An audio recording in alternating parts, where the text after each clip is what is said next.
Керката на собранискиот спикер Талат Џафери, Бисјана Џафери Бекири, ќе се грижи скопјани да не останат без парно грејење. Таа е дел од надзорниот одбор на една од трите фирми кои ќе го следат процесот на снабдување со топлинска енергија под капата на државната ЕСМ.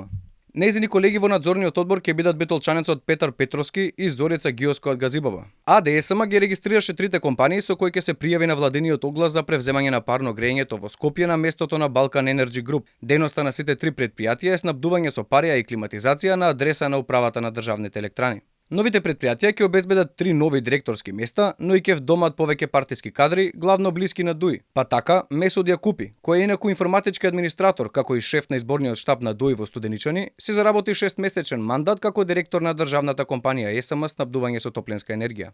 Откако лани ЕСМ под изговорот подобрување на процесот на производство и соочување со предизвиците од енергетската криза, го разреши Златко Пиперковски од позицијата директор на РЕК Осломеј. Сега тој повторно ќе се справува со предизвиците од енергетската криза и неизвестната зима која ни следи како директор на ЕСМ производство на топлинска енергија.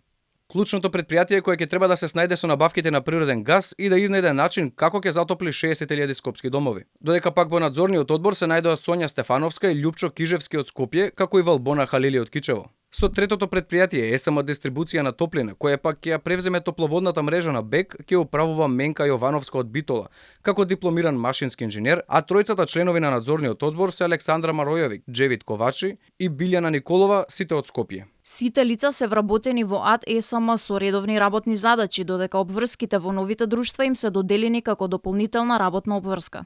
Лицето Бесијана Џафери Бекири е вработена како правник во секторот за развој и инвестиции и е член на надзорот на едно од доелите.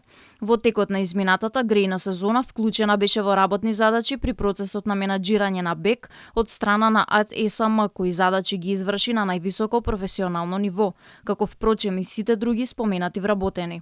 Со ова, практично предвреме се знае кои компании ќе се јават на се уште необјавениот јавен повик, кој владата доправа треба да го распише со цел превземање на услугите за кои досега беше задолжена компанијата Балкан Енерджи Груп. Ова следи откако регулаторна комисија за енергетика неодамна ги одзеде лиценците за работа на БЕК, а при тоа го задолжи АДСМ Скопје да основа 3 трговски друштва со ограничена одговорност, што ќе вршат производство, дистрибуција и снабдување со топлинска енергија на подрачјето на град Скопје.